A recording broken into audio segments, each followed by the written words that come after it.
Et on aura encore évidemment une plage d'échange prévue pour cette table ronde composée des acteurs de l'offre et de la logistique. On en a déjà pas mal parlé, on va pouvoir approfondir. J'invite Marie Guéra, fondatrice et dirigeante de la brasserie artisanale bio Le Grand Bison à Lavelanet, Gaël Cazenave, cofondateur des Glaces de l'Isard, dont le siège est à Saint-Lizier, Yann Rost, directeur général de la laiterie Bio-Champ Bio et administrateur de la plateforme Terroir Ariège-Pyrénées, Simon Lopez, commercial de l'entreprise de transport et logistique CETAC, et Anthony Parolin-Morette, cette fois pour représenter l'entreprise Aurillac, grossiste alimentaire pour professionnels au service des boulangers et pâtissiers de l'Ariège. Merci à vous ce matin. Si vous êtes là aujourd'hui, c'est pour témoigner les uns et les autres parce que vous êtes tous engagés dans la consommation locale et les circuits courts, et que les restaurateurs et professionnels de la restauration et du tourisme en font partie ou non de vos clients, et c'est ce qu'on pourra développer après cette journée. Notre objectif, ça va donc être de donner à ces restaurateurs et acteurs du tourisme un mode d'emploi concret pour sécuriser leurs approvisionnements en local et à l'année, en identifiant les leviers, en levant les freins, mais aussi les préjugés. Est-ce que ça vous convient? Alors, je propose de commencer avec vous, Marie Guéra. Je le disais en vous invitant, vous êtes à la tête de la brasserie artisanale Le Grand Bison, que vous avez fondée il y a plus de 10 ans. Vous proposez 14 sortes de bières artisanales en fût et en bouteille. Et vous êtes, comme vous me l'avez dit, une petite grosse brasserie locale avec 4 salariés.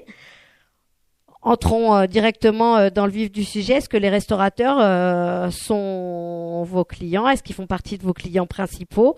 Et comment l'expliquez-vous? Alors, merci de m'avoir invité. Donc, les restaurateurs font partie de mes clients. Ce ne sont pas mes clients principaux. Ils représentent à peu près 12% de mon chiffre d'affaires. Et en tout, j'ai une quarantaine de restaurateurs avec lesquels je travaille. Alors, je croyais que dans le Couserans, ça allait mieux, ou que vers Pamiers, ça allait mieux. Bon, alors dans le Pays d'Aulne, j'ai très peu de restaurateurs. Je travaille plutôt en Haute-Ariège, dans l'Aude, Haute-Vallée de l'Aude, un peu sur Foix-Pamiers. Mais en fait, je vais jusqu'à Toulouse et j'ai quelques restaurateurs à Toulouse aussi. Donc, 40 restaurateurs sur un périmètre aussi grand, ça fait 5 en Haute-Ariège, 4 sur la Haute-Vallée de l'Aude. Enfin, c'est vraiment un très petit nombre de restaurateurs. Comment est-ce que vous expliquez cette situation? Parce que finalement, vous pourriez les fournir, hein, ces restaurateurs. Alors oui, la preuve, c'est que j'ai des restaurateurs avec lesquels je travaille et avec qui ça se passe bien. Et c'est très disparate en fait. J'ai dans ma clientèle des restaurateurs saisonniers, type guinguette un peu, et qui représentent un tiers de ma clientèle. Donc finalement, c'est beaucoup par rapport au nombre de restaurants qui se montent de façon saisonnière. Et ce qui semble être le levier, ça semble être quand même la motivation du restaurateur. Alors sur les fûts, c'est très compliqué parce que les revendeurs de bières industrielles, qu'on appelle aussi brasseries, mais qui sont vraiment un métier très différent, jouent le rôle de banquier surtout pour les bars, mais un peu pour les restaurants aussi. Les banques ne prétendent pas aux bars ou aux restaurants. C'est des brasseries industrielles qui prêtent la tireuse, table, chaise, parasol et tout ça en échange d'un volume et d'une autorisation de flicage. C'est-à-dire que quand il y a des volumes qui sont alloués pour la bière industrielle, ils pourraient quand même prendre la bière artisanale en bouteille ou bien un bec ou quoi. Mais souvent, les restaurateurs ou les barman ont peur et préfèrent tout prendre à la brasserie industrielle. Donc là, il y a ce cas-là. Et après, de la matinée qu'on passe, j'ai l'impression que les restaurateurs, ils sont déjà tellement impliqués dans l'achat de matières premières locales, hein, légumes, œufs, viande, que finalement, la bière, pour laquelle c'est plus facile, parce que ça se garde la bière, moi mes bouteilles, elles ont 18 mois de DLC. Finalement, ça passe après, quoi. C'est peut-être parce qu'on a comme préjugé que c'est plus facile de s'approvisionner auprès de brasseries internationales. Peut-être. Mais pour moi, c'est un très très grand mystère. Pourquoi il n'y a pas plus de restaurateurs qui prennent de la bière artisanale, sachant qu'il y a de la demande. Et des fois, les restaurateurs me disent « Ah oui, oui, en plus, on me demandait s'il y a de la bière artisanale. » Mais ça va marcher au début, puis après, ça va s'essouffler ou... Encore une piste à creuser pour comprendre. En tout cas, est-ce que le prix, il est décisif pour développer cette clientèle? Sur la bière infuse, certainement pas, parce qu'on est au même prix, d'une manière aussi inexplicable, on est au même prix que de la bière industrielle, à peu près, quoi. Vraiment, ça se joue à rien. Et sur la bière bouteille, il me semble que les restaurateurs appliquent leur coefficient de marge classique et que le consommateur est d'accord pour payer 6 € une bouteille de bière artisanale et 4 une bouteille de bière industrielle, sachant que des fois, il y a les deux offres à la carte. Donc, pas un facteur décisif. Il ne me semble pas. Merci pour ces premiers éléments de réponse. Gaëlle Cazenave, vous avez le micro juste à côté de vous et je vous propose de le prendre. Vous faites partie des 4 anciens cadres d'une entreprise de glace du Couserans et ensemble, vous avez bâti votre propre marque, misé sur le circuit court et conquis plus de 200 clients professionnels en moins de 3 ans. Vous vous imposez aujourd'hui comme un nouvel acteur économique local. Comment est-ce que vous vous approvisionnez en matières premières et comment est-ce que vous les adaptez à vos recettes et au volume? Alors, bonjour à toutes et à tous. Très simplement... Parlez bien près du micro, en le posant sur le menton, c'est bien. Je ne suis pas bon.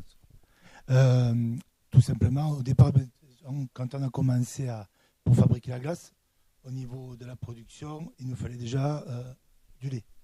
Et pour pouvoir monter l'entreprise, déjà, il nous fallait l'ADN. L'ADN, c'était le lait.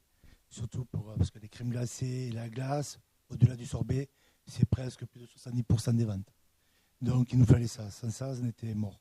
Donc, à premier, on est allé voir les partenaires. Ça allait trouver un laitier pour pouvoir travailler ensemble, voir combien ils pourraient nous approvisionner en litrage par an. Pareil pour la crème. Parce qu'à chaque fois, nous, on veut trouver à chaque fois des producteurs locaux. La ligne, elle est là. Pas de matières premières mélangées. Si on fait un lait, ça sera qu'un seul producteur. La crème, un seul producteur. Les œufs, un seul producteur. Voilà. Chaque fois. Et tout le temps en achetant au bon prix. Ça veut dire, on ne parle pas de prix. On parle de matières premières. Et de là, on a vu que tout était possible. Donc, on sait jusqu'après, on ne peut pas aller très très loin non plus dans la productivité. On est 4 et on restera 4. Donc, sachant que les 4 aussi, on est à part égale. En tout. Et en plus de garçons de filles, mais des fois, c'est les filles qui commandent un peu plus. Voilà. Et donc, et de là, il y a toute une logique qui se met en place par rapport à ces matières premières. Sachant que nous, après, il y a une chose qui arrive, c'est qu'on fait 75% du chiffre d'affaires en même pas 4 mois. Donc, après, il y a aussi toute la saisonnalité. Voilà. Et aussi, quand on cherche un producteur, on ne veut pas que ça tende après nous. C'est-à-dire que le producteur, lui, on veut qu'il transforme par lui-même, qu'il ait un autre dérivé, qu'il attende. Voilà. Pour avoir un très bon producteur, il faut qu'il puisse vivre de son travail. Sinon, si mentalement il n'est pas bon, son travail aussi ne va pas être bon, et c'est là aussi la matière première ne va pas être terrible à la fin, il y a toujours une problématique. Donc il faut passer par toutes ces étapes-là. Voilà. Ce que vous dites, c'est que c'est un choix de travailler de cette manière. Oui. Et finalement, peu importe le prix de revient pour les glaces et pour le consommateur. Le prix de revient, ce qui va arriver, là, une chose, ça va arriver des fois non, parce que pour le restaurateur, nous, on sait qu'il y a un prix à ne pas dépasser. Sinon, ça ne va pas rentrer dans les menus ou les cartes. C'est-à-dire qu'à des moments, nous, on va toujours être joueurs, on va toujours retrouver des nouvelles matières premières, on va vouloir jouer avec quelque chose. On ne cherche pas, on fait une recette, on met en application. Après, on va voir combien ça nous coûte au litrage. Après, on a des barèmes, il y a des glaces où on va gagner un peu plus sur du lait de chèvre, on va gagner un peu plus, on va mettre tout au même tarif. Bon, il y a de la vanille qui est invendable, des fois la framboise ça va être trop cher, mais après on arrive nous à faire la moyenne. Voilà. Dans votre activité, qu'est-ce qui est prédictible et qu'est-ce qui ne l'est pas? Prédictible comment? Qu'est-ce qu'on peut prévoir et qu'est-ce qu'on ne peut pas prévoir? Surtout pas la météo. Sachant qu'il y a des choses bêtes, mais pour nous en tant que glacier, les 2 week-ends du 15 août, maintenant on est tous avec les smartphones, un restaurateur qui voit que la météo va pas être terrible, ou pour vous il va faire 22-23 degrés, voilà, il fait bon. Non, pour nous c'est pas bon. Sachant que c'est 10% du chiffre d'affaires, quoi. C'est 15 jours, c'est 10% du chiffre d'affaires de l'année. Donc nous on sait qu'il y a des choses, c'est très tendu, quoi. Après il faut qu'on trouve aussi des clients pour l'hiver, voilà, pour au moins tenir les charges fixes. Donc il y a toujours c'est toujours des jonglages. C'est pour ça qu'il n'y a pas beaucoup de glaciers aussi dans l'artisanat. Il y a des industriels. Après, depuis la Covid, il y a aussi, ce qu'il y a de très bien, il y a de plus en plus de fermes qui commencent à faire. Alors des fois, ils font de la glace, ou des fois, certains, s'ils sont arboriculteurs, ils vont faire que des sorbets à base de fruits. Donc on joue dans ce jeu-là. Alors ça, c'est sur le consommateur par rapport aux approvisionnements. Les approvisionnements en matières premières, ils varient aussi en fonction de la météo, en fonction de beaucoup de paramètres. C'est-à-dire que nous, notre laitier va faire aussi du fromage blanc et il va faire aussi de la tome des Pyrénées. Donc aussi, on n'a pas du lait, on n'appelle pas et on aura comme on veut. C'est suivant aussi sa transformation. Pareil aussi pour la crème. Pareil aussi pour le chocolat. Le chocolat, on fait avec du bean to bar. Ça veut dire qu'il n'y a que 3% des chocolatiers en France qui font réellement leur chocolat. Voilà, avec des fèves fraîches. Là, il vaut mieux pas l'appeler 2 mois avant Noël et 2 mois avant Pâques. Sinon, on se fait tirer les oreilles. Donc, il faut se préparer. Donc, on est dans ce jeu-là, quoi. Après, on ne peut pas faire non plus 100 parfums, quoi. On est sur une ligne de 30 parfums. Mais la moyenne de ce qui séquence bien, c'est toujours la vanille à 20%. 10% des parfums font presque 80% du chiffre. Quels sont vos liens avec les restaurateurs et qu'est-ce qu'ils représentent de votre chiffre d'affaires? Tout se passe bien. On choisit aussi nos clients. Après, on a 2 choses. On fait un partenariat aussi avec Anthony par rapport à la société Aurillac. On a fait un partenariat, on se rencontra tout simplement l'année dernière à une réunion de l'UMI. Ça s'est fait en 2 petits rendez-vous, tranquille. Et parce que nous on est du Couserans, mais c'est quand même à l'Ariège. Je tiens à le préciser. Mais c'est vrai que pour nous, il y a des endroits. Peut-être pas stigmatisé autant le Couserans. Oh, je l'ai vu quand même que ça a été stigmatisé. Mazères, Saverdun, pour nous c'est assez loin, surtout pour des restaurateurs où si nous on y va, on va leur demander un minima de commande. Et ce minima de commande, eux, ils n'en ont pas besoin de cette matière première. Donc arrive Anthony où pour un bac, il peut nous livrer. Nous aussi, pour notre tournée, après on a des tournées dans toutes les vallées. Là, on essaie de, comme on fait que du circuit direct, après de la livraison directe, on essaie d'être dans un moment, comme je leur dis, quand c'est l'été, j'essaie de m'en prendre un maximum et après je fais ma moyenne à l'année, quoi.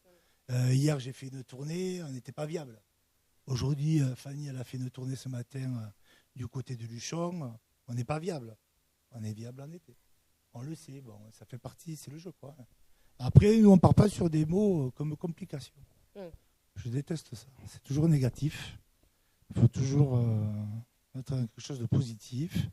Il y a des moments où on va être mieux. Puis nous, on a une chance par rapport aux restaurateurs, comme on disait à la table de Galia, c'est que nous, on est mobile. Les restaurateurs, ils sont fixes. Nous, on est mobile, on peut aller chercher. Puis après, on a une grande force aussi. À 100 km, aux portes de l'Ariège, on a Toulouse. 3e métropole de France. On est passé devant Lyon. Donc, il faut arrêter aussi de pleurer tout le temps. Il faut aussi être attaquant. On a cette manne qui est là, de clientèle aussi, qui est là. Donc, il faut y aller. Pourquoi est-ce que les restaurateurs qui vous ont choisi falloir demander. Non, il y a deux choses aussi. Quand on a monté aussi l'entreprise, on est parti sur... on a deux noms. On nous appelle des fois les glaces de Lizard. Ça, c'est le nom d'entreprise, de société. Mais après, on savait qu'il fallait quelque chose de beaucoup plus fédérateur pour l'Ariège. Je répète, on est le couseran. Il fallait passer ce col d'Elbouche. Donc, il fallait trouver un nom commercial qui fédère l'Ariège. Voilà. Avec un beau logo. Donc, tout a été bien maîtrisé par nous-mêmes. Hein. Vite fait, hein. En 20 minutes, c'est réglé les histoires. Et ça ne nous coûte pas cher. Et puis, est arrivé Glace Ariège, Glace en Occitan et Ariège. Oui, c'est fait. Et pour vous dire, par rapport à notre antécédent, sur 20 ans, en même pas 4 mois, j'avais plus de clients sur l'Ariège qu'en 20 ans, là où j'étais avant. Et après aussi, ces matières premières où on va les mettre beaucoup plus en avant, où on a fait des partenariats avec Sèvres d'Ariège pour implanter, pour avoir toute la menthe en Ariège. Et ça prend beaucoup de temps, hein, parce qu'après aussi, il faut qu'ils trouvent leur emplacement pour avoir des terres rien que pour nous. Voilà, on part sur des minima de commandes. À chaque fois, on ne parle pas d'argent. On parle de comment avoir des matières premières dans l'Ariège. Après, dans le reste des Pyrénées. Voilà. Bon, après, on sait que la sentence, elle arrive. Hein. Il faut que tout le monde puisse se payer. Alors, on va arriver à l'une des questions qu'on a abordées ce matin et qu'on va approfondir, c'est celle de la logistique. Comment est-ce que vous êtes distribué, vous ? Alors, nous déjà en premier directement. Après, on a aussi Anthony, qui nous livre avec la société Aurillac. Et après aussi, on a les prestataires. Donc, on a la CETAC, qui nous aide aussi. Parce que la CETAC aussi, nous, on fait, comme on a une petite chambre froide, aussi, on fait de la mise en place avant l'été au transport CETAC. Et après aussi, on a la société Subra, qui nous livre parce qu'on fait un peu aussi de e-commerce. Voilà. Donc finalement, vous avez un multicanal, y compris vous-même, de distribution. Oui. Et c'est comme ça que vous arrivez à calculer aussi des marges et des bénéfices pour votre activité ? Exactement. Voilà, on séquence tout. Après, il y a un mélange. Vous ne pouvez pas tout le temps gagner sur tout. Hein. Donc, l'Internet, ça nous coûte cher, mais bon, il y a des particuliers qui viennent à faire du tourisme dans l'Ariège. Ils essayent après des fois de se retrouver pour les fêtes de Noël, à avoir des fois où ils ont des grands repas. Ils veulent notre glace, donc on leur envoie par Internet. Merci. Marie Bison, même question. Comment est-ce que vous êtes distribué ? Et ensuite, on passera la parole aux logisticiens. Nous, on livre tout en direct, c'est-à-dire que dans la brasserie, chacun a une tournée affectée et donc on livre tout avec nos propres camions, ou à peu près tout. Et donc là, on embauche à 9h, on débauche à 18h et donc il faut qu'on soit allé, livré et revenu. Et ce qui nous met à peu près à 1 heure de camion. Ce qui était aussi une logique de territoire, quoi. On verra comment est l'avenir, mais on n'a pas le projet d'expédier ni d'aller livrer loin. On veut que c'est des matières premières locales aussi, enfin régionales plutôt, et production locale, et on veut que ce soit bu localement. Merci. Simon Lopez, je vous propose de prendre le micro. Alors, que fait la CETAC ? Bonjour à tous. La CETAC, c'est déjà une entreprise qui est implantée à Pamiers depuis 60 ans, qui a plusieurs activités, qui autant en local qu'en régional et national. C'est-à-dire qu'on est capable de répondre avec pour schématiser, du transport industriel, autant en local, régional et national.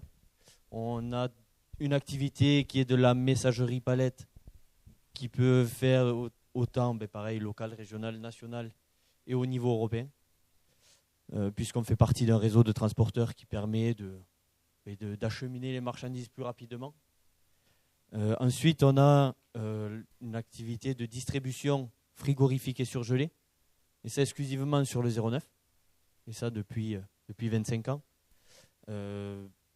Aujourd'hui, nous, on est dégroupeurs, c'est-à-dire qu'on est livreur sur le dernier kilomètre de grands groupes nationaux. Je vais prendre l'exemple de Steph, pour citer que Et il y en a d'autres, puisque avec eux, ça fait plus d'une vingtaine d'années que l'on travaille. Donc on leur achemine, on reçoit toutes les nuits la marchandise sur notre quai.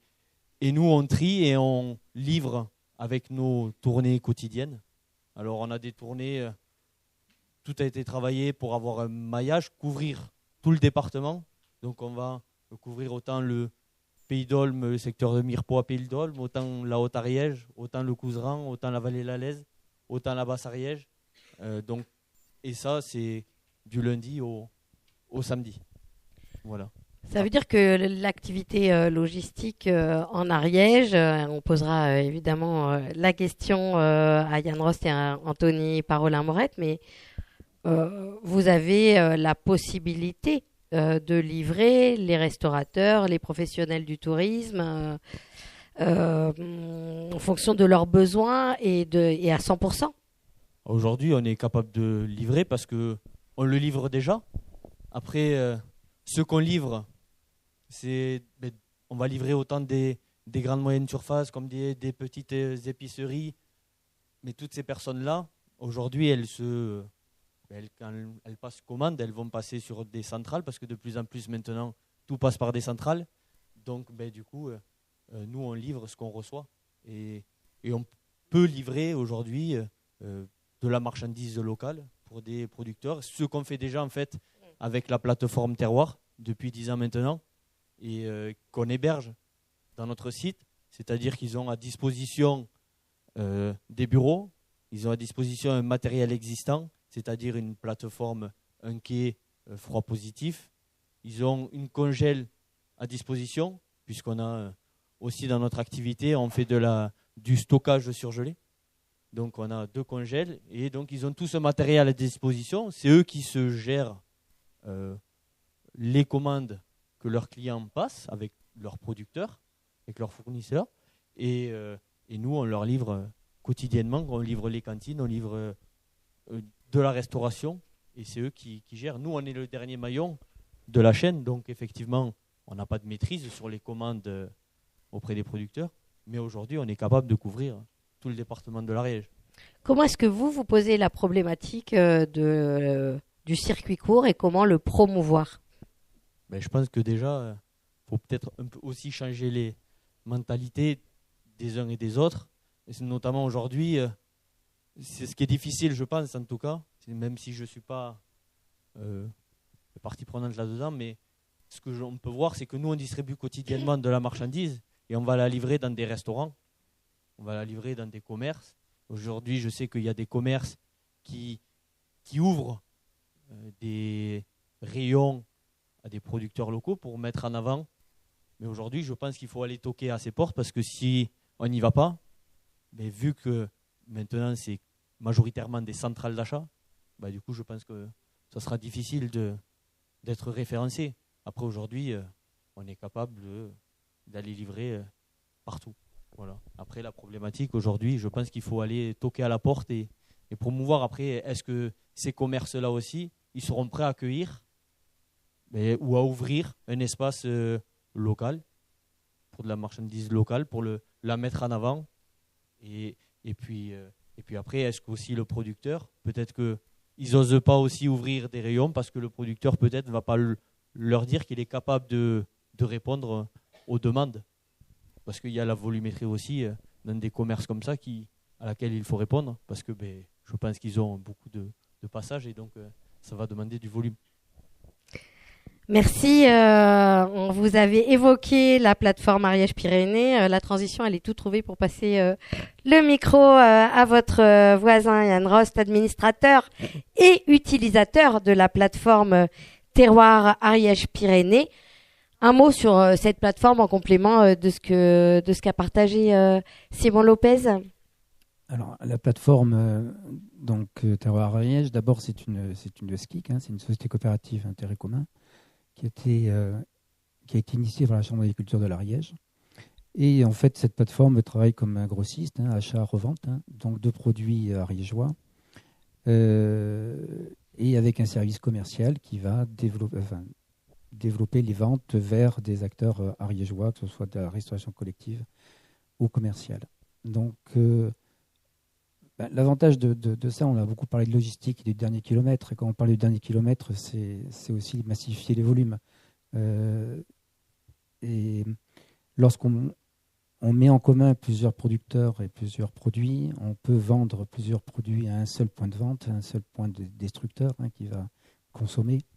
Et on règle une partie du dernier kilomètre. On ne règle pas tout, mais on en règle une partie. C'est ce qui permet, par exemple, à des acteurs, pour parler de moi, de Biochamp, on est une laiterie à l'Ezat-sur-Lèze, de pouvoir développer les ventes en Ariège, on n'aurait jamais pu le faire, parce que sinon le coût aurait été bien plus important. Si des yaourts qui sortent de la laiterie d'Ariège sont vendus dans le Couserans, pour en parler du Couserans ou parler dans la Haute-Ariège, c'est parce qu'en même temps, il y a de la viande, il y a des légumes qui sont dans le camion et qui vont jusqu'à ce point de vente. Sinon, le coût logistique serait bien trop important. Donc, ce qu'il faut saluer quand même sur cette plateforme Ariège, parce que des initiatives issues de la Chambre d'agriculture, il y en a partout en France pour monter ce genre de plateforme. Et cette plateforme Ariège est à saluer parce qu'elle est à l'équilibre. Aujourd'hui, elle se suffit à elle-même. Et bon, il faut le saluer, c'est aussi des salariés qui y travaillent. Qui sont combien ? Alors, il me semble qu'ils sont 3, voire 4. Mais c'est ça, je crois. Ouais, c'est ça. Voilà. Et aujourd'hui, donc l'Ariège étant 150, 160 000 habitants, et globalement, la production agricole de l'Ariège est excédentaire. Donc, l'idée, c'est que la plateforme vienne à taquiner un petit peu le sud toulousain pour pouvoir développer des ventes. Alors, cette plateforme, elle joue un rôle économique, mais aussi un rôle social. Oui, alors clairement, elle a joué un rôle social parce que d'abord, on se rencontre. Ça me permet, de connaître des maraîchers, de connaître la CETAC.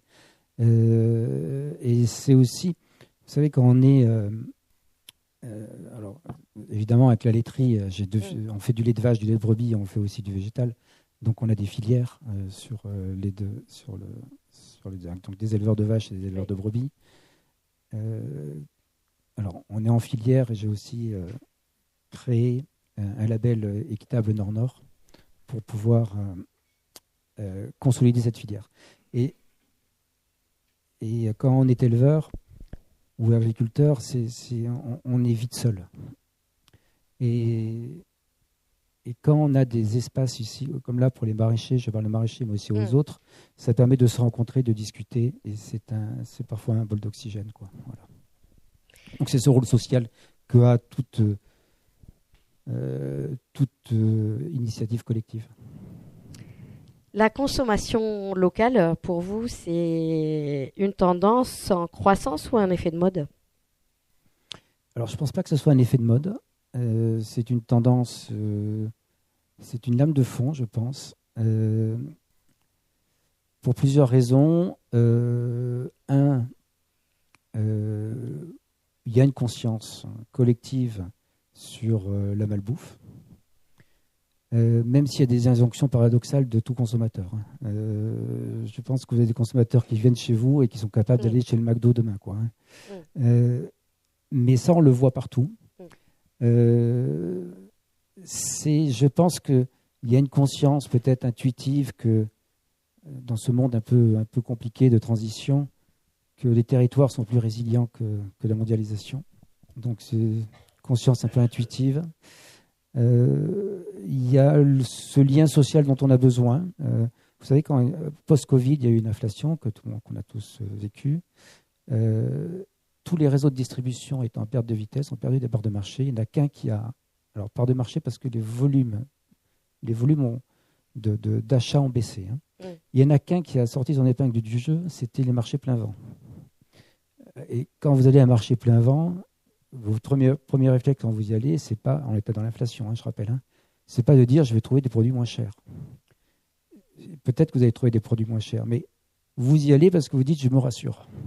Je me rassure et je vais pouvoir discuter avec celui qui me vend les légumes, qui va me vendre l'œuf, qui va me pouvoir tout ça. Donc cette conscience-là, elle est forte, on le sent. Donc oui, je pense que c'est quelque chose qui va être... c'est une lame de fond pour moi, oui. Mais ça ne va pas changer, malheureusement. On a tous des injonctions paradoxales. Donc, l'agro-industrie va continuer encore, je pense aussi. Voilà. Donc, on doit tous être conscients de tout ça, quoi. Il y a des choix forts à faire, quoi. C'est pas les agriculteurs en se regroupant qui pourront changer le monde, et même si toute initiative est bonne à prendre, c'est vraiment une conscience collective si on veut que les choses changent, quoi. Alors, je reviens à une question logistique, puisque vous avez aussi cette casquette Biochamp, et toutes vos commandes Ariège passent par la plateforme quand vous livrez aux cantines. Est-ce que le modèle est transposable aux restaurateurs ? Alors, je pense que totalement. Après, le problème est juste logistique. Une cantine a un volume consommé qui est plus important qu'un restaurateur. Donc tout ça, c'est un problème de coût logistique. Mais sur le principe, c'est très facile d'aller livrer un point. Enfin, je veux dire, encore une fois, c'est un problème du dernier kilomètre, quoi. Merci. Et pour terminer ce premier tour de table, je vous propose de prendre le micro. Anthony Parolin-Morette, la valeur Auriac, c'est on récupère et on livre.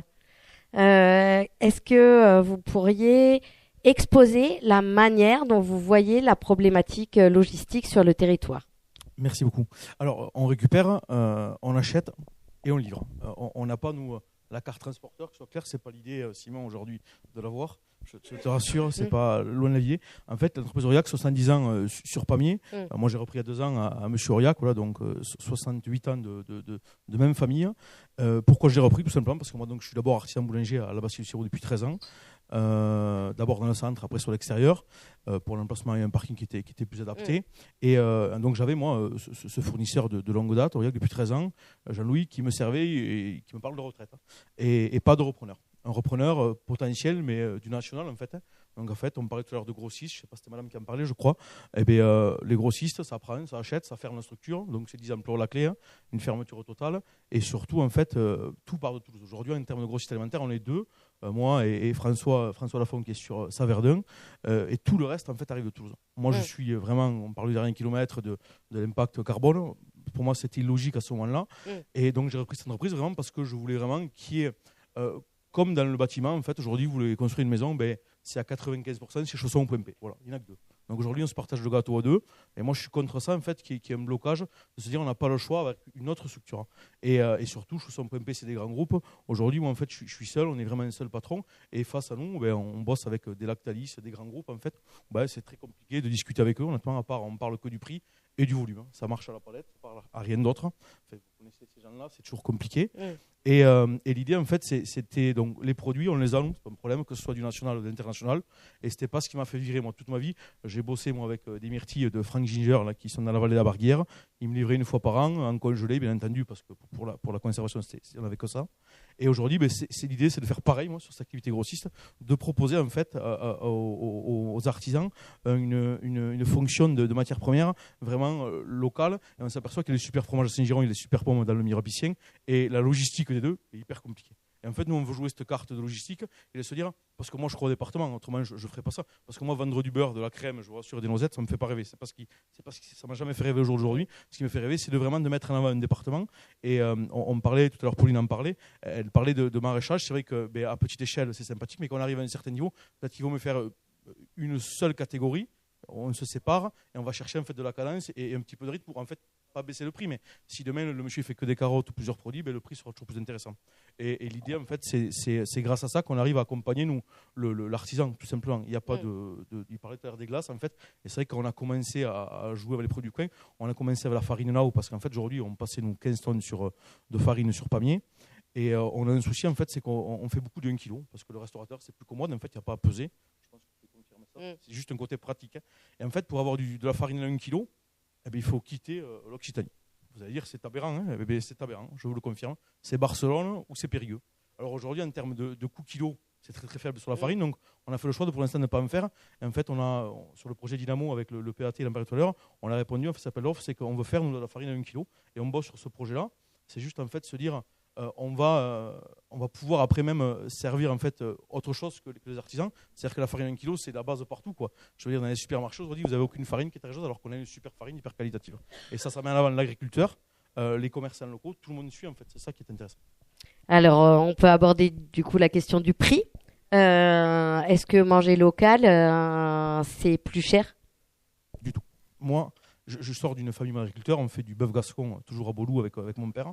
Et je repense à André Rouch, qui était à l'époque le créateur du PNR régeois, le regretté André Rouch, bien entendu, qui lui se battait sur l'école de Vassiliou-Sérou, sur la cantine, et qui disait le bio n'est pas cher. On n'était pas d'accord sur le bio local, mais ma foi, on s'entendait bien sur le reste.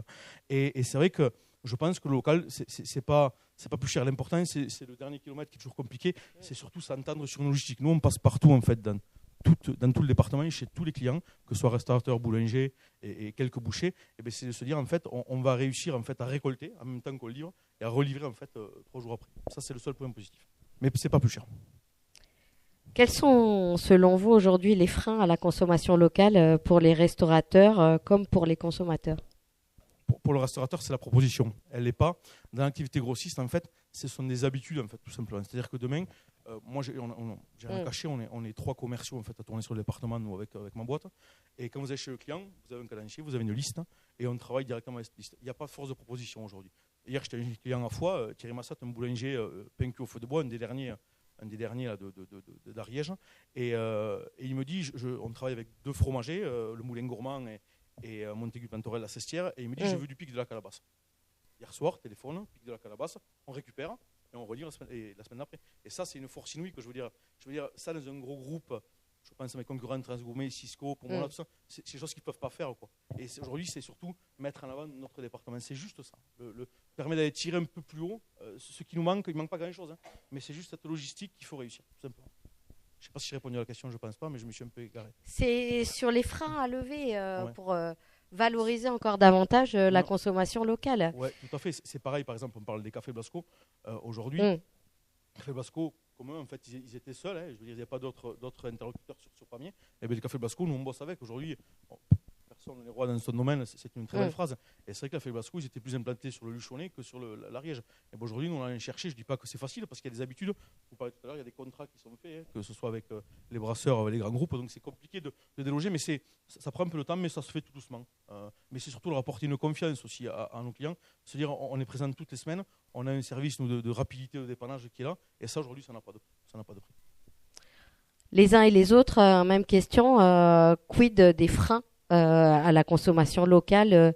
Pour vous, qu'est-ce qu'il faudrait lever et qu'est-ce qu'on peut faire? Propose de prendre le micro, Marie Guéra.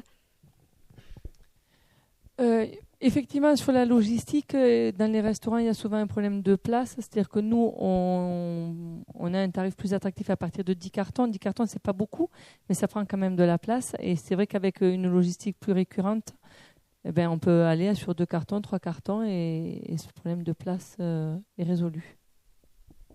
Simon Lopez, pour vous, un levier pour développer la consommation locale ou lever un frein? Je dirais déjà il faut franchir le pas. Après effectivement, nous, de ce que je vois, ce qu'on distribue, on va distribuer beaucoup à la palette, au colis aussi. Et en fait, ce qui a été dit juste avant, c'est se servir de ce qui est existant pour faire un maillage dans un camion et partager en fait le camion. C'est un partage, c'est partager le camion entre plusieurs clients, justement pour aller l'acheminer chez tel client et livrer tous ensemble. Après, effectivement, Damien l'a relevé tout à l'heure, et quand certains, parce qu'on le voit, ils sont prêts, peut-être, c'était dit juste avant, faire 1 heure de voiture ou de petits fourgons pour aller se livrer, sans peut-être penser que la marchandise qu'ils vont pouvoir expédier ou livrer, elle va être mutualisée. Et à la sortie, c'est moins une perte de temps. Aujourd'hui, je le vois avec la plateforme. Beaucoup de producteurs livrent directement sur notre site. C'est eux qui se gèrent en direct. Et nous, on relivre dès le lendemain matin. Et peut-être sur une palette, il va y avoir 5-6 producteurs. Et eux, ils ont mutualisé sur une palette plusieurs clients pour livrer un client que nous, on va livrer dès le lendemain dans nos tournées. Merci pour vous, Yann Rost, et je vous repasserai la parole ensuite, Marie-Gara. Bon, dans tout ça, c'est le consommateur que nous sommes tous qui avons la clé. Je pense que ce qu'on a besoin pour développer le local, c'est de favoriser un écosystème autour de tout ça. C'est-à-dire qu'on parle de logistique beaucoup, mais c'est aussi matières premières, c'est aussi la capacité de pouvoir le transformer. Donc, c'est créer un écosystème. Pourquoi on ne développe pas le local? C'est qu'en face, il y a une offre qui est très agressive au niveau prix, très structurée, mais pas que, très structurée au niveau de la livraison, très facile. Aujourd'hui, je ne suis pas un spécialiste, mais Anthony, si quelqu'un veut, un restaurateur, ou des restaurateurs veulent se servir chez un major, du papier toilette à la viande, il a tout, quoi. Donc, alors je ne dis pas qu'il faut faire ça en local, mais ce que je veux dire, c'est que il faut favoriser un écosystème pour pouvoir demain répondre facilement à cette demande. Et après, c'est le consommateur que nous sommes tous, et aussi toutes les initiatives qui sont faites, là, comme on a entendu parler à la table de Gaïa, qui sont une lame de fond, qui font du bruit et qui font que les mentalités vont changer petit à petit, et surtout que le consommateur peut se dire il y a de l'offre. Alors, il faut le faire sans s'éreinter non plus. Marie-Gara? Sur cette histoire de logistique, nous, on livre tout en direct, mais dans la volonté d'aller voir nos clients, de discuter. On a une nouvelle bière. Ah oui, et lui, il nous dit, j'ai vu qu'il y avait un brasseur qui avait sorti ici. Mais donc, ça a des gros atouts, ça a des gros avantages. C'est qu'on voit tous nos clients, on les connaît tous très bien.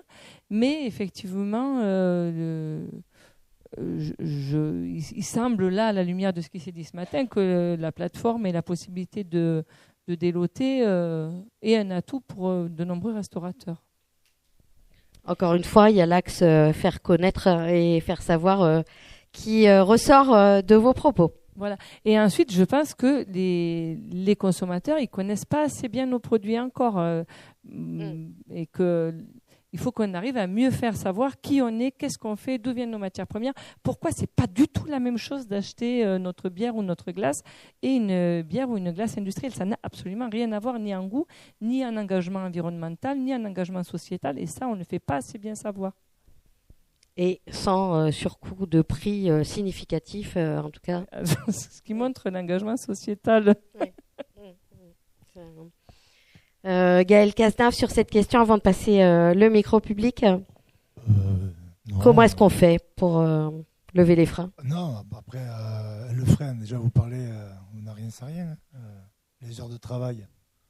Donc avant, un restaurateur, ma première vie c'est cuisinier, avant on faisait beaucoup d'heures de travail, un restaurateur, il allait chercher ses fruits, il allait chez le primeur, tout était différent. Maintenant, bon, il y a un service. Mais ce service-là, il n'est pas sans rien, quoi. Donc, c'est un engagement de chacun. Merci pour ce mot sur l'engagement. Des questions? Oui. Je te laisse passer le micro, Florian. Merci pour l'organisation. Martin de Montjabot, fondateur de la biscuiterie Loi Gourmande, devenu SCOP aux Ateliers de la Liberté à Saint-Giron. Je trouve qu'il y a un sujet qu'on n'aborde pas du tout, qui est la loi de la légalité, c'est-à-dire qu'il y a déjà des lois qui ne sont pas respectées sur la consommation locale. La loi Egalim, c'est 20% de produits bio et locaux dans toutes les cantines scolaires, dans tout ce qu'on appelle RHD, restauration hors domicile. Ça, c'est pas respecté. Et si ça l'était, les dernières études, elles montrent que les agriculteurs, ils vivraient correctement de leur travail. Ce serait du produit local, de l'économie et de l'argent qui reste sur le territoire avec des emplois qui restent sur le territoire. Donc déjà, il y a un gros enjeu là-dessus. Je trouve qu'on n'en parle pas. Et c'est vrai que la Chambre des métiers, la Chambre de commerce, ils ont aussi énormément de travail à faire avec les acteurs politiques locaux pour que ça soit respecté. Typiquement à Saint-Giron, moi, mon entreprise, on ne travaille absolument avec aucune école. Et pourtant, on essaye vraiment depuis des années, que ça soit sur le biscuit vrac ou sur le pain maintenant actuellement. Et j'ai des restaurateurs qui viennent me voir en disant non mais moi j'achète localement, j'achète à un grossiste mais il est local. Alors que la baguette elle vient, pour nous c'est peut-être Saint-Gaudens, c'est pas très loin, mais en même temps des boulangers à Saint-Giron il y en a 7, je parle pas que pour ma paroisse. Ça c'est la première réflexion. La deuxième réflexion, j'ai pas envie d'aller sur le bio sur un truc frontal et je vais essayer d'élever entre guillemets un peu la réflexion. C'est que Si on compte toutes les externalités négatives qu'amène l'agriculture conventionnelle, des pollutions des sols, les cancers, on en a parlé, le cadmium, le xénane, tous les trimestres en ce moment, on parle de choses parce que on a le recul nécessaire après 20, 30 ans. Si tout ça était compté, en fait, si l'État subventionnait correctement l'agriculture biologique, en fait, à 10-15 ans, il y aurait une balance qui serait dans l'autre sens. Et en fait, l'État aurait moins à sortir d'argent pour ça. Et je pense que ça, c'est vraiment important de le noter. Merci. Merci. Une réaction peut-être à ces propos. Alors, évidemment, en 2h30 de temps, on peut pas aborder toutes les questions. Donc, on pourra peut-être organiser un autre débat autour de ce respect, en effet, des lois et des consommations locales. Est-ce que l'un de vous souhaite réagir à ces propos? Anthony Parolin Morette. Merci Martine. Sur le bio, c'est une très bonne remarque. C'est vrai que demain, ce que tu proposes, c'est l'idéal. Le problème, c'est que l'idéal demain, si on le mettait en place, ce serait compliqué. C'est juste ça. Mais par contre, je ne suis pas contre le bio, je l'ai mal exprimé tout à l'heure. Je suis d'une façon un peu différente. Je préfère prôner du local. Je le redis par rapport à ce sucre, pour moi c'est égoïste. C'est tout, c'est mon avis personnel. Je ne suis pas là pour le prôner. Mais moi qui suis du milieu agricole, si demain on arrêtait ce système que tu parles, il ne peut pas s'arrêter du jour au lendemain. Par contre, il faut l'accompagner vers un changement doucement sur les années. Mais tu as raison, ça passe par des politiques et ça passe par l'engagement. Tout à fait d'accord avec toi. Merci. Et je voulais rebondir sur la loi Egalim. Je crois que la loi Egalim, c'est 20% de bio, mais pas de local. Il ne parle pas de local en plus. C'est que du ou c'est le contraire, mais il y a un des deux. Ouais, en fait, c'est 20% de bio et 80% de produits locaux normalement. Si vraiment on va jusqu'au bout. Mais c'est certain qu'il faut mieux prendre une tomate de saison locale, pas forcément bio, qu'une tomate bio qui vient d'Espagne ou de plus loin. À vous. Moi, j'allais revenir sur la partie un peu politique, mais elle a déjà été dit sur le fait d'être face à des systèmes quand même qui sont très gros en face. On ne parle pas assez de l'agro-industrie, des gros magasins à chaque fois face aux petits magasins. Nous, on a une épicerie locale, donc on se confronte à chaque fois à ça. Il y a une problématique de publicité, comme vous avez pu le dire. On ne fait pas le poids face à Coca-Cola, c'est un peu compliqué. Mais je voulais revenir juste sur la stigmatisation aussi tout le temps de la population consommatrice, parce que on les responsabilise beaucoup. Et en fait, il y a quand même une responsabilité politique derrière, parce que quand les gens sont martelés de publicité dans un sens, quand ils sont précaires, qu'ils n'ont pas forcément... On dit que c'est pas forcément plus cher, mais si, c'est quand même plus cher que des produits vraiment bas de gamme quand on va chez Lidl, quand on va chez Aldi, quand on n'a pas le temps, où tout est proposé de façon hyper rapide, parce que les gens qui sont précaires, en fait, c'est pas des questions qui les intéressent, parce qu'en fait, ils ont d'autres problématiques comme payer leur loyer, faire 40 heures par semaine, voire 70. Et voilà, je voudrais juste qu'on essaye de ne pas trop stigmatiser tout le temps les consommateurs en disant que c'est de leur faute. Parce que non, je crois pas. Enfin, j'ai pas forcément entendu une stigmatisation. En revanche, une valorisation de ce qui peut faire la consommation, favoriser la consommation locale. Et peut-être qu'en effet, en moyenne, les prix dans une moyenne, ne sont pas supérieurs à ce qu'on peut trouver en moyenne en supermarché. Mais vous avez raison, les bas de gamme des GMS sont moins chers. Mais l'accessibilité aussi, le temps que les gens dégagent aujourd'hui pour leur alimentation, il est minime en fait. Aller faire des courses, ils vont aller dans une grande surface, ils vont pas aller de producteur en producteur ou de petites épiceries en petites épiceries. Ils vont aller là où tout est centralisé, même s'ils ont envie. Nous, on est dans une zone où en plus ils doivent faire 20 minutes pour aller à Saint-Giron, ce serait plus rapide d'aller chez nous. Mais comme on n'a pas tous les produits qu'ils veulent dans notre petite épicerie, et ils vont jusqu'à Saint-Giron et du coup ils prennent tout là-bas parce que c'est plus facile. Et voilà. Surtout éviter tous les plats industrialisés aussi. Enfin, un cuisiner, c'est quand même assez rapide. Non, mais c'est rapide de cuisiner, de faire un plat. Mais Un c'est pas plat qu'une simple. question de Un plat rapidité, simple. je pense, c'est une question de Un charge plat mentale. Non, mais on l'oublie, mais c'est très rapide. Vous faites un plat de pâtes, vous rajoutez 2-3 trucs dedans, c'est terminé si vous avez fait un plat. Une carotte râpée à faire, c'est rien du tout. Alors que acheter une carotte râpée industrielle, râpée avec trop de sel, trop de sucre, tout ce qu'on veut, et une mauvaise carotte, ce qui va coûter beaucoup plus cher. Et c'est ça qu'il faut aussi réapprendre, même à des personnes qui ont moins les moyens d'acheter de la bonne marchandise, au moins qu'ils achètent et qui cuisinent, qui se mettent à recuisiner. Oui, après, c'est toujours plus facile de tirer un sachet et de le mettre au micro-ondes. Oui, mais ça leur coûtera beaucoup plus cher en santé par la suite. Mais c'est ça qu'ils ne se rendent pas compte. Et en même temps, est-ce que c'est une problématique principale? Souvent, leur santé, ils ne s'en occupent même pas, en fait. Il y a plein de gens, ils sont vraiment dans je dois faire des sous, je dois survivre, et on oublie ces populations-là qui sont quand même massives de plus en plus massives. Parce qu'ils n'ont pas eu l'éducation, ils n'ont pas eu la chance d'avoir une éducation dès leur plus jeune âge sur ou parce qu'ils n'ont pas accès à un salaire digne. C'est pas qu'une question d'éducation. La classe sociale, elle est due aussi à... C'est difficile de sortir d'une classe sociale. On fait des caricatures, mais la plupart des gens qui sont pauvres, ils naissent pauvres, ils sont dans des familles pauvres. Pour accéder à d'autres classes sociales, ça se fait pas comme ça. C'est pas juste la méritocratie. D'où la question d'éducation et de partage de toutes ces valeurs et de toute cette problématique qui est largement systémique. Le pouvoir d'achat en fait partie. C'est ça. C'est une problématique politique et systémique. Merci. Monsieur. Oui, donc je suis Céline Aria, je travaille pour le Parc naturel régional des Pyrénées ariégeoises et nous portons un projet alimentaire territorial sur le parc. On travaille beaucoup avec le PETR. C'était pour répondre, pour apporter un élément par rapport à l'intervention de Martin.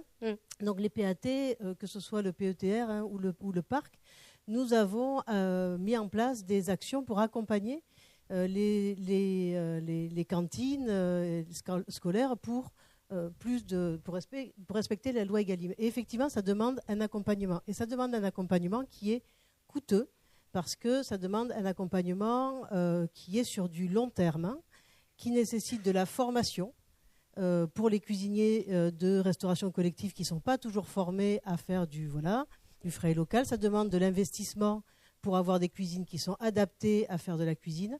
Ça demande beaucoup de temps, d'accompagnement. Et c'est un temps, et c'est pour ça que je voulais intervenir, pour dire qu'au niveau politique, effectivement, c'est une question politique. C'est-à-dire qu'il y a une loi, mais aujourd'hui, il n'y a pas de contrôle. Donc, font ce qu'ils veulent et ce qu'ils peuvent. Il y a des PAT, mais qui sont finalement assez peu, qui peuvent mobiliser assez peu d'argent pour faire ces accompagnements. À titre d'exemple, on a aujourd'hui répondu à un appel à projet de la DRAF pour accompagner le secteur hospitalier. Ça représente des milliers de repas par jour sur l'Ariège. Pour respecter la loi Egalim, on a obtenu, alors c'est un projet qu'on mène avec le PETR, avec le PAT du PETR, parce qu'on n'est pas en concurrence, on travaille ensemble, on est sur un département, et ce serait vraiment idiot de travailler chacun de son côté. Et comme on n'est pas complètement idiot, on essaie de travailler ensemble. Pour accompagner le secteur hospitalier sur produire plus de repas, de produits locaux et bio et respecter la loi Egalim dans leurs repas, ça a un impact énorme sur l'agriculture, sur la santé, sur le bien-être, sur beaucoup de choses. On a obtenu 10 000 €.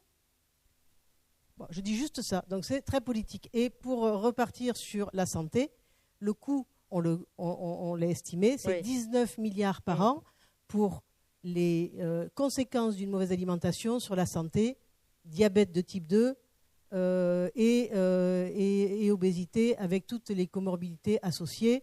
Le Covid, on le sait, c'était aussi beaucoup lié à des comorbidités liées à une alimentation de mauvaise qualité. Voilà, je dis juste ça. Il y a une question, il y a le consommateur et il y a une question de choix politique qui est très important.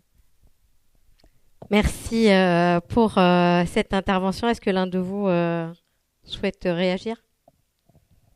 Bon, en tout cas, voilà, on est tous conscients que ce travail, il est politique, il est économique et il est éducationnelle. Monsieur ? Bonjour à tous. Pardon. Donc Emmanuel Gailly, gérant de la société Deux à vous. Je voudrais juste là questionner peut-être les organisateurs de cette journée et apporter un témoignage. On a beaucoup parlé aujourd'hui d'éducation, on a beaucoup parlé d'offres logistiques, d'offres de manière globale. Et en fait, la réalité quand même, c'est que 87%, si je ne raconte pas de bêtises, des achats agroalimentaires en Ariège se font en grande surface. On peut dire ce qu'on veut. On peut tous lutter, et je suis le premier à défendre les petites épiceries, ce qu'est en train de faire Christelle Rocor avec son Tour de France, je trouve ça génialissime. Mais la réalité aujourd'hui, c'est que 87% des achats se font en grande surface et que dans ces 87%, seulement 3% sont liés aux produits locaux. Donc en fait, je suis très étonné déjà qu'on évoque un sujet de circuit court et que, à part Josiane, mais je pense parce qu'elle a une double casquette, il n'y ait pas un seul acteur ici des moyennes et grandes surfaces. Parce que pour moi, j'ai 3 enfants, on l'a dit, on fait les courses au supermarché. Commencer l'éducation, c'est déjà apporter les produits locaux aux lieux de consommation qui sont les lieux de consommation existants. Qu'on veuille les changer, il n'y a pas de souci. Mais à mon avis, déjà, il faut attaquer dans le cœur du sujet. Et le deuxième sujet, donc le témoignage, donc nous, notre activité, c'est de mettre en lien des producteurs avec des distributeurs et de les aider effectivement sur la partie distribution. Et j'ai entendu à plusieurs reprises ce matin une espèce de mélange où on mélange entre la grande distribution, l'industrie agroalimentaire. Enfin, on est en Ariège. La plupart des directeurs de supérettes, supermarchés, sont tous des indépendants ou appartiennent effectivement à des groupes, mais sont très attachés au local. Nous, en 4 mois qu'on a ouvert, on ouvre chaque semaine 3 à 4 points de distribution. Et je peux vous le dire, il n'y a pas une supérette qui a négocié 1 centime sur des produits artisanaux qu'on a. La difficulté, ils ne nous accueillent pas parce qu'on est peut-être bon, on peut le dire, mais aussi parce que cette offre, que disait Simon, elle n'y est pas. Aujourd'hui, c'est très difficile pour un producteur d'aller vendre son produit à un intermarché, etc. C'est une démarche qu'il ne maîtrise pas toujours et qui est assez complexe. Donc tout ça pour dire, je me pose la question de pourquoi en fait on a écarté la marque Now. D'ailleurs, dès le démarrage, avait fait le choix de dire OK, Now, mais les supérettes de plus de 400 mètres carrés, qui correspondent à un Carrefour Market, on n'en veut pas. Alors je crois savoir qu'ils sont revenus dessus et on a eu de longs débats là-dessus. Et voilà, moi je défends cette partie-là. Et là, donc, pourquoi on écarte comme si c'était le diable ces gens-là? Et la deuxième question, c'est effectivement, est-ce que on peut se dire qu'ils sont des acteurs comme les autres et qu'effectivement demain, si on habitue des jeunes, des enfants à avoir des bons produits parce qu'on fait les courses dans le caddie, et bien demain ils auront plus envie d'aller dans un restaurant avec de la bonne nourriture, ils auront plus envie d'aller faire de l'achat direct, ils auront plus envie d'aller dans des petites épiceries qui vendent du commerce. Et aujourd'hui, là, on les diabolise, on les met de côté, j'ai du mal à comprendre. Merci pour votre intervention. Je voudrais juste, sans prendre la parole à la place des organisateurs, juste dire que évidemment c'est une thématique qui est hyper importante et hyper intéressante, mais que elle était plus axée aujourd'hui ce matin sur le lien entre restaurateurs et produits locaux et circuits courts. Donc c'était sinon je crois qu'on pouvait passer aussi, enfin dédier un thème au sujet que vous avez abordé. Et puis je crois qu'il y a des produits aussi locaux qui sont vendus dont les points de vente font partie des grandes et moyennes surfaces. Mais la question de la... Quasiment aucun, 3% c'est rien. Et encore, quand on parle de produits locaux... Non, je parlais de gens qui étaient autour de la table, pardon. Mais oui, tu le sais, tu as été toujours très bien accueilli dans la grande distribution sur les produits artisanaux. Ils ne demandent que ça. Le travail, le thème, c'était la restauration, c'est pour ça que je n'ai pas... Oui, non, mais voilà, c'est la réponse. C'est juste un maillon global qu'il faut intégrer, même sur les sujets de restauration, et leur faire entendre qu'un restaurateur, effectivement, il peut se battre de son côté, mais que si on se bat tous ensemble, ce côté éducatif, il va être beaucoup plus efficace. Et là, on segmente un petit peu. Voilà. C'est juste ma remarque. Merci. Est-ce que l'un de vous veut prendre le micro?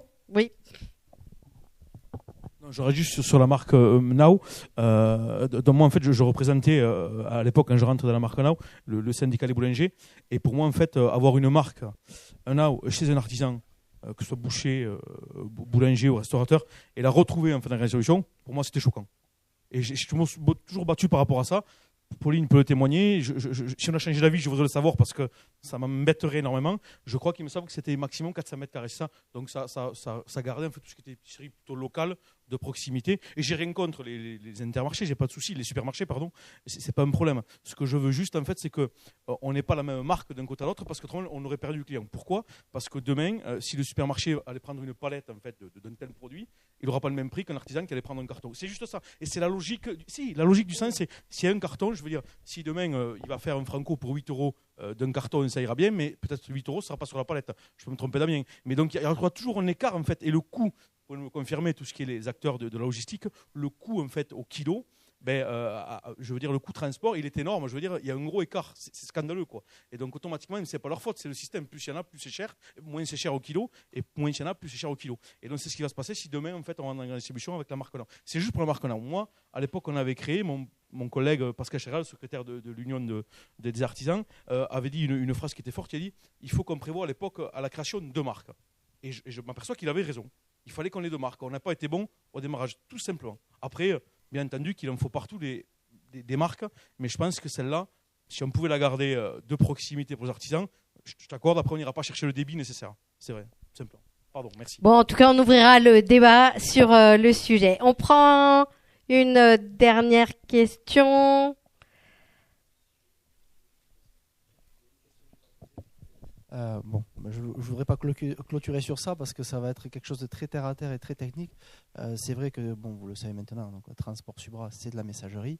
Un des freins que vous avez levé tout au long de la séance, c'est le dernier kilomètre et la logistique. Et on est un peu les champions là-dedans, puisque c'est quand même notre quotidien avec, comme je le disais encore une fois, les 140 salariés qui travaillent au quotidien. C'est 4500 points de livraison tous les jours. Et je n'ai pas un colis de TAP dans mes camions pourtant. Donc on les remplit. On les remplit avec quoi ? On les remplit malheureusement avec toute la M et 3 petits points de suspension qu'on va acheter à l'autre bout du monde, à des plateformes malheureusement qu'on peut citer, Shein, Amazon, Temu, etc., au milieu de tout le reste. Voilà. Malheureusement, le constat est fait, c'est que à travers la consommation qu'on peut avoir sur Internet, à travers les facilités de consommation, et là je rejoins madame, parce que j'ai aussi une casquette d'élu, parce que je suis aussi élu à Saverdun, et donc sur le territoire, on a le drive fermier qui marche très bien, mais c'est aussi des habitudes de consommation, il faut aller sur Internet, réserver son panier, là on a des agriculteurs qui vont nous accueillir, etc.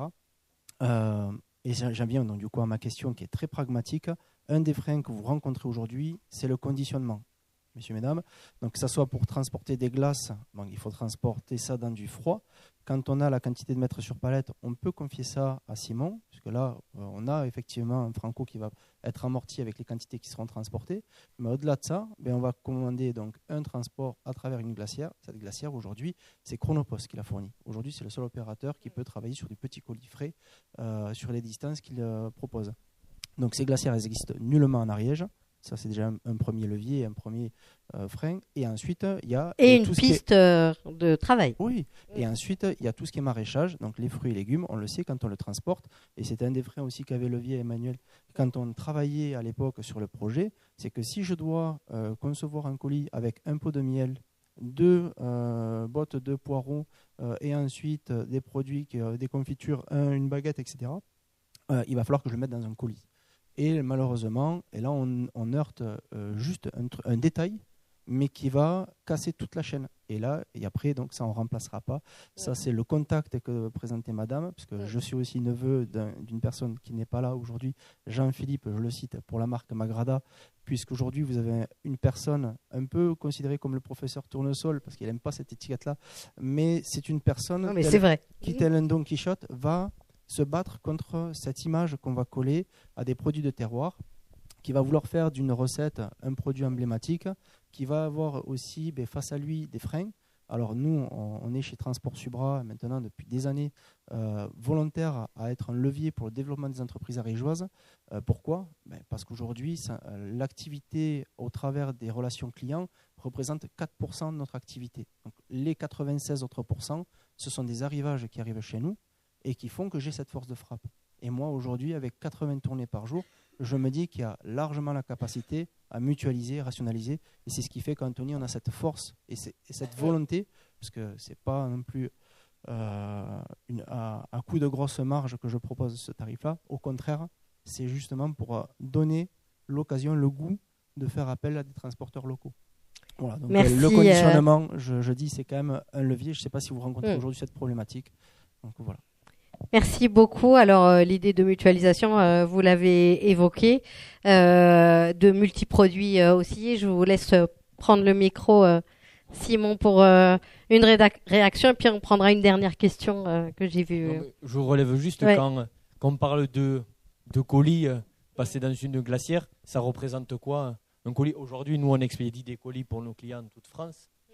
Après, effectivement, si je le ramène, si je livre demain en Ariège, un seul colis, ramené et contrairement à un client qui va faire une palette, effectivement, le coût n'est pas le même. Aujourd'hui, est-ce que les volumes ils pourront être acceptés, livrés et consommés aussi et proposés à la vente? Aujourd'hui, quand j'entends on livre, on peut expédier dans des glacières, aujourd'hui, je ne suis pas sûr que, en tout cas, nous qui livrons avec des camions, on peut faire autant du colis et on expédie toute France via des partenaires.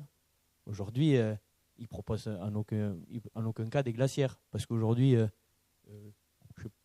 après je parle pour moi, en tout cas je ne le comprendrai pas, expédier un colis dans une glacière avec un transporteur, en tout cas, moi ça me perturbe un peu, en sachant que quand même c'est des produits alimentaires. Ça reste une glacière qu'on va utiliser un dimanche peut-être chez nous pour... C'est des glacières industrielles, c'est des glacières qui sont étudiées pour. Je pense que c'est une glacière quand même. Bon, en tout cas, le transport froid en colis individuel, c'est une problématique. Je change, mais pas de fusil d'épaule. Il y a des synergies, et je suis le premier à défendre que Transport CETAC, on travaille énormément ensemble.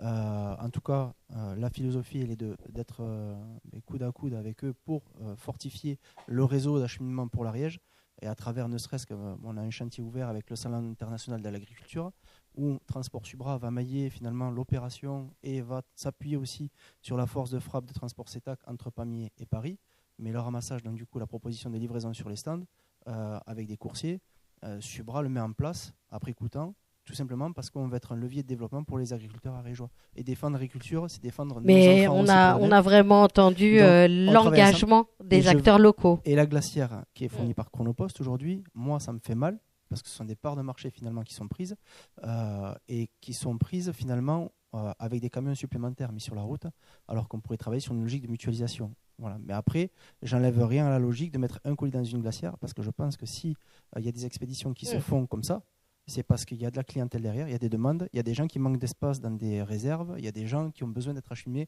à coups de colis. Et donc, je pense qu'il faut qu'on réponde aussi aux besoins du consommateur. Il faut se mettre à sa place à lui aussi. Si on veut l'éduquer, peut-être d'une certaine manière, avec pédagogie, il faut aussi se mettre à sa place en termes de besoins. Il y a des choses, des fois, qui sont incompressibles. Voilà. Merci beaucoup. Alors, il y aura des réactions. Ce que je vous propose, c'est de prendre la dernière question et puis de poursuivre autour du buffet de manière informelle nos échanges. Je voulais remercier l'organisation. Quand je suis arrivé ce matin, moi qui fais du circuit court toute une philosophie de vie depuis des années, je me demandais bien ce que j'allais pouvoir trouver ce matin. J'entends le problème du dernier kilomètre. J'en suis pas convaincu. Je redis ce que j'ai dit tout à l'heure. Le restaurateur, parce que c'était la thématique d'aujourd'hui, qui a envie de faire du local, il a toutes les possibilités de le faire.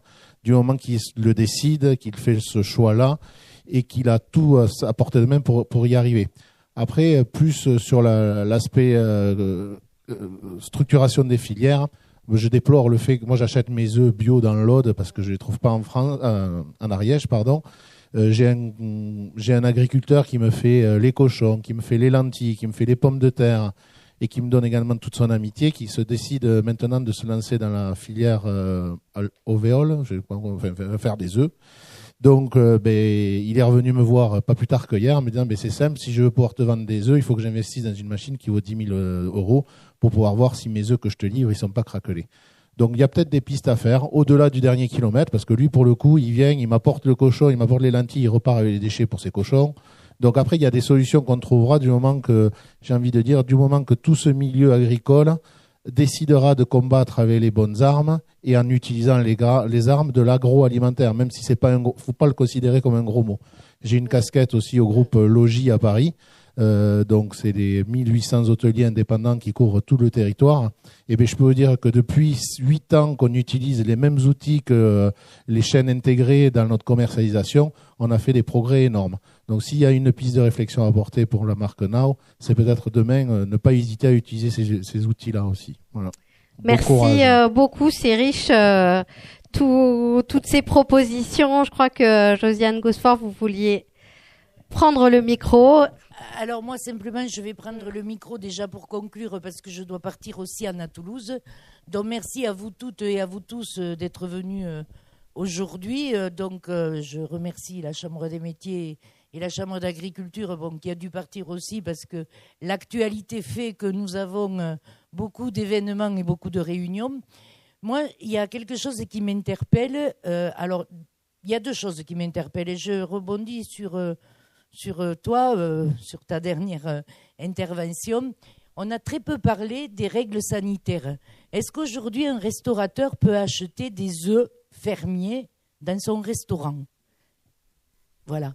Donc, on veut développer les circuits courts. Mais on a quand même, au niveau HACCP, règles sanitaires, on a beaucoup de choses à faire. On a beaucoup de millefeuilles quand même. Ne l'oublions pas. Et je pense que ça, c'est vraiment important pour les restaurateurs.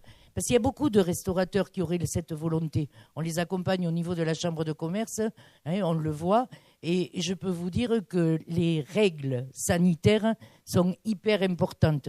Et le président de l'UMIH n'est pas là, mais j'avais discuté avec son papa qui m'avait dit « Moi, je suis obligé de prendre des œufs en bouteille ou des œufs liquides. » Moi, j'ai dit « Bon, mais alors, on a quand même beaucoup de progrès à faire sur la gastronomie, c'est vraiment important, quoi.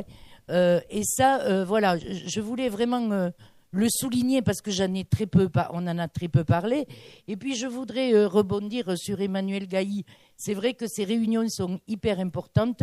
Je pense qu'il faut organiser encore d'autres réunions, CCI Occitanie, CCI Ariège, pour mettre aussi autour. Moi, je suis une commerçante, mais autour aussi de tables rondes des commerçants de magasins de proximité. Parce que des grands magasins, dans quelques temps, il n'y en aura plus. On part vraiment sur des magasins de territoire et de proximité. Parce qu'aujourd'hui, entre les charges, je ne vais pas vous faire voilà, le topo là-dessus. Mais je pense que c'est vraiment très important. Et je voulais vous remercier, autant à M. Guillemet, que j'ai eu l'honneur de voir aujourd'hui. Il y avait un petit moment qu'on ne s'était pas vu par rapport à votre professionnalisme. Et merci à vous, parce que c'était une belle rencontre. Je suis un peu étonnée quand même qu'il n'y ait pas eu trop de monde, mais c'est difficile, les horaires, la matinée, c'est pas facile, mais je pense que c'était très très constructif. Et puis pour les personnes du Couserans, n'oubliez pas que le Couserans quand même c'est une vallée agroalimentaire et pas très industrielle. Donc le Couserans fait partie de l'Ariège. Je peux vous garantir qu'on développe le Couserans. Donc c'est important, il faut beaucoup de communication, ça c'est sûr, mais c'est important aussi parce que c'est une vallée agroalimentaire, n'est-ce pas ? Voilà. Donc, exactement, mais on est plusieurs représentants voilà. Et on vous entend. Voilà. Merci beaucoup pour ces mots de conclusion, Josiane Gousforé. Je vous laisse le micro 1 minute, François Pasteau, pour conclure peut-être en un mot ou une phrase sur cette matinée. Je dirais en une phrase, c'est une question. Alors, faire de la restauration durable ou s'approvisionner, c'est qu'une question de volonté, de courage. Comme disait monsieur, vous êtes dans une région où vous avez quand même moins de problèmes de logistique que quand on est dans une grande ville. J'ai eu beaucoup plus de problèmes. Et ce qui est important, c'est aussi, et je le dis pour tous les territoires, c'est d'aller dans ce sens-là pour garder notre souveraineté alimentaire. C'est ça qui est important aussi, de tous les territoires. Et de garder ce qui fait que la France est un pays gastronomique parce qu'on a des agriculteurs superbes, des éleveurs magnifiques, des pêcheurs qui vont pêcher des poissons d'une belle façon et sans saccager les océans. Et tout ça, ça fait partie de la richesse de la France, ça fait partie de la gastronomie. Et c'est pour ça que on vient nous voir, les étrangers viennent nous voir et viennent visiter notre beau pays. Et en plus, c'est bon pour nous, bon pour notre santé, et ça laisse quand même quelque chose de très sympa pour nos enfants. Merci beaucoup, merci à tous.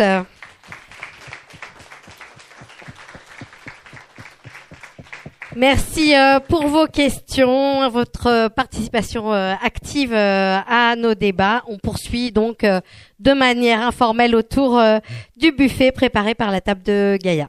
Merci à tous.